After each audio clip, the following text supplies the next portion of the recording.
एक पुरानी कहावत है, good price and good news कभी एक साथ नहीं आती है। और सच कहूँ, यह लाइन आज 100% रिलेवेंट है।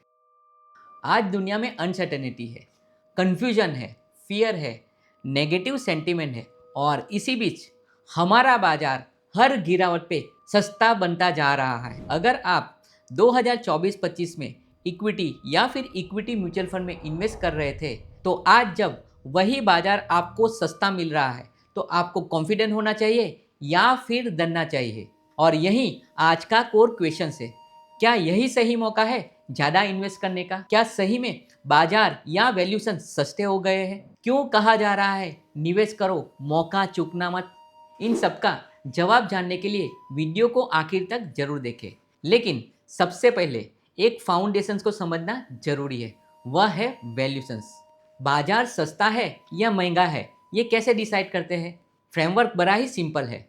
आप हिस्टोरिकल पी वैल्यूएशंस को देखते हैं और उसे आज के वैल्यूएशन से कंपेयर करते हैं, तो पता चलता है कि बाजार डिस्काउंट में है या फिर प्रीमियम में। तो सबसे पहले समझते हैं पी वैल्यूएशंस। पी वैल्यूएशंस सुनने में टेक्निकल लगता है, पर समझना बहुत इजी है। पीई का मतलब है प्राइस टू अर्निंग, यानी कि 1 रुपीस अर्निंग के लिए आप कितनी प्राइस देने के लिए रेडी हो। एक एग्जांपल से समझते हैं। एक कंपनी 20 के पी पे ट्रेड कर रही है। इसका मतलब ये हुआ कि उस कंपनी की 1 रुपये अर्निंग के लिए आप 20 रुपया प्राइस देने के लिए रेडी हो। थोड़ा और सिंप्लीफाइड करते हैं। स्टेट बैंक ऑफ इंडिया 1 साल की एफडी का इंटरेस्ट रेट है 6.25%। आप उस एफडी में 1 साल के लिए 1 लाख रुपया इन्वेस्ट करते हैं, तो eight the end of the year आपकी अर्निंग होती है 6,250 रुपया। मतलब 6,250 की अर्निंग के लिए आपने बैंक को 1 लाख रुपए की प्राइस अदा की, तो रफली इसका प्राइस टू अर्निंग देखें तो 16 होता है। बस यही बेसिक कॉन्सेप्ट होता है पीई का, और सेम लॉजिक ये मार्केट या फिर इंडेक्स के ऊपर अप्लाई होता है।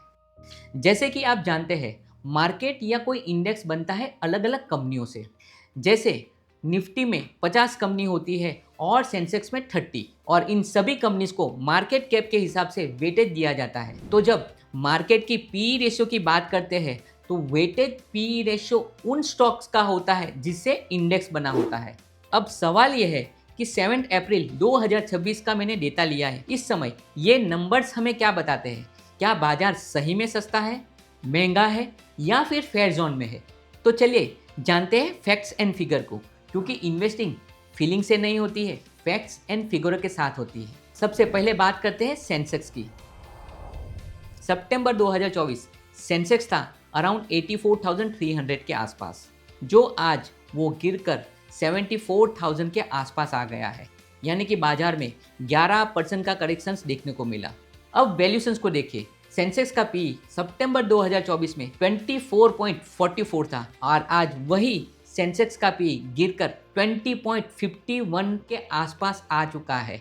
यानी वैल्यूशन में भी मीनिंगफुल करेक्शंस देखने को मिला। मतलब सिर्फ प्राइस ही नहीं, वैल्यूशन भी नीचे आया है। अब मिड एंड स्मॉल कैप को भी देखिए। मिड कैप में 13% की गिरावट देखने को मिली, और स्मॉल कैप में मोर देन 20% की गिरावट देखी। अब वैल्यूशन की साइड पे भी देखिए, तो वैल्यूशन में भी मीनिंगफुल करेक्शन देखने को मिला। यानी कि आप 2024-25 में large cap, mid cap, small cap में इन्वेस्टमेंट करें, उसके मुकाबले आज कितने सस्ते हो गए हैं।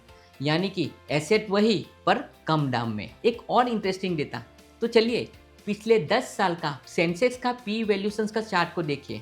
10 साल का एवरेज पी रहा 23.37, और 10 साल का मीडियन पी रहा 21.87। जबकि आज as of date 7 April 2026 Sensex का पी रहा 20.51, और आज का सेंसेक्स का पी वैल्यूशंस एवरेज से भी नीचे है और मीडियन से भी नीचे है। इसका मतलब क्या हुआ? रिलेटिवली स्पीकिंग बाजार सस्ता हुआ है। एक स्ट्रॉन्ग ऑब्जर्वेशंस, कोविड का साल को हटा देते हैं तो पिछले 10 साल में ऐसा वैल्यूशंस पहली बार देखने को मिला है। यानी कि आज का जो एनवायरनमेंट है वो डर और अपॉर्चुनिटी का कॉम्बिनेशन है, और यहीं पे इन्वेस्टर्स को इमोशनल नहीं रेशनल बनना होता है।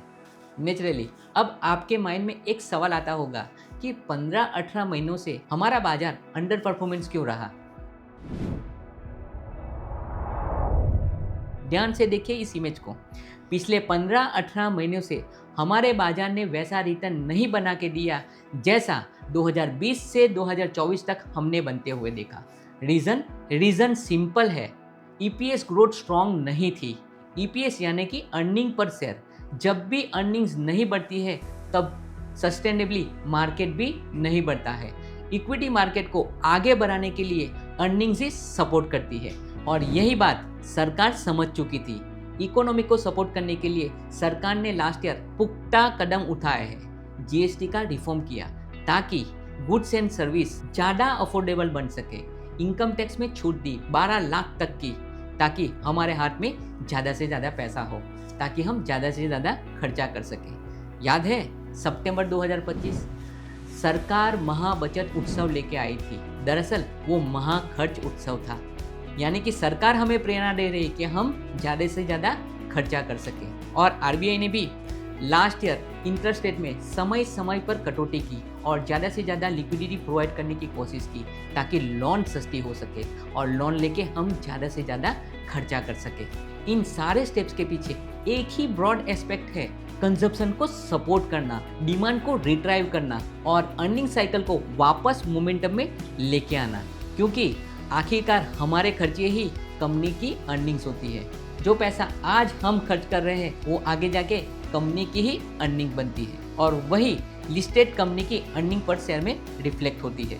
इसलिए आज आप वॉर की हेडलाइंस देखकर, मार्केट की गिरावट को देखकर चिंतित हो तो आप एक सिंपल सवाल का जवाब दीजिए, आने वाले समय में आपके और आपके परिवार के खर्चे बढ़ेंगे या फिर कम होंगे? क्या जवाब मिला? बढ़ेंगे? तो चिंता किस बात की, हमारे खर्चे ही तो किसी कंपनी की अर्निंग्स है। जब खर्चे बढ़ते हैं तो डिमांड बढ़ती है और डिमांड बढ़ने से बिजनेस ग्रो होता है और बिजनेस ग्रो होते ही अर्निंग्स बढ़ने लगती है। पर हाँ, ये सारे स्टेप जो सरकार ने लिए इसका प्रभाव आने में थोड़ा समय लग सकता है और दूसरी तरफ दुनिया में वॉर का दौर चल रहा है तो ये प्रभाव आने में थोड़ा और डिले हो सकता है। लेकिन एक बात हमेशा याद रहे, वॉर हो या फिर कोविड जैसी सिचुएशन हो, equity market at the end of the day are slaves to earnings. अगर आज अर्निंग्स आ रही है, वैल्यूशंस ठीक ठाक है तो इक्विटी मार्केट पॉजिटिव रिएक्ट करेगा। अब सवाल ये आता है कि जब आज दुनिया में प्रेशर है तो हमारा भारत देश कहाँ खड़ा है? एक तरफ ईरान वॉर चल रहा है और दूसरी तरफ हमारे लिए एक अच्छी खबर आ रही है, वो ये है कि अप्रैल 2026 वर्ल्ड इकोनॉमिक आउटलुक रिपोर्ट के अनुसार आईएमएफ का कहना यह है भारत देश की जीडीपी ग्रोथ रेट इस क्वार्टर में 6.5% रहने वाली है। दुनिया में एक तरफ प्रेशर चल रहा है फिर भी भारत देश टिका हुआ है और मजबूती से आगे बढ़ रहा है। दूसरी तरफ यूएसए का ग्रोथ रेट 2% और चाइना का 4% और ग्लोबल ग्रोथ रेट की बात करें तो 3% की एस्टिमेशन की गई है।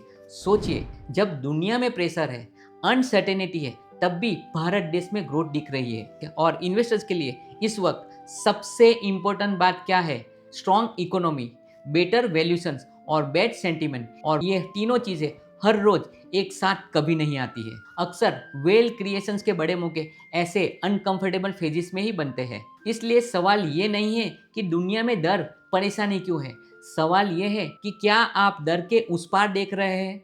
क्या आप नॉइज के बीच भारत देश की ग्रोथ डायरेक्शन समझ पा रहे हैं? क्योंकि जब हेडलाइंस कमजोर होती है तभी असली कन्विक्शंस की परीक्षा होती है। भगवान की याद हमें संकट के समय में आती है और बाजार में आशा सिर्फ तेजी के समय दिखती है और शायद आज यही वक्त है। अगर आपके पास यहाँ से 5, 7, 10 साल का टाइम होराइजन है इन्वेस्टमेंट के लिए तो यहीं से हर मार्केट की गिरावट को एक अपॉर्चुनिटी की तरह देखें और अपना इक्विटी एक्सपोजर को समय समय पर बढ़ाते रहे। क्यों? क्योंकि जैसे हमने देखा बाजार का वैल्यूएशंस काफी फेयर है और पिछले 5-10 साल के हिस्टोरिकल वैल्यूएशंस के सामने आज का बाजार बेटर प्राइस पे मिल रहा है।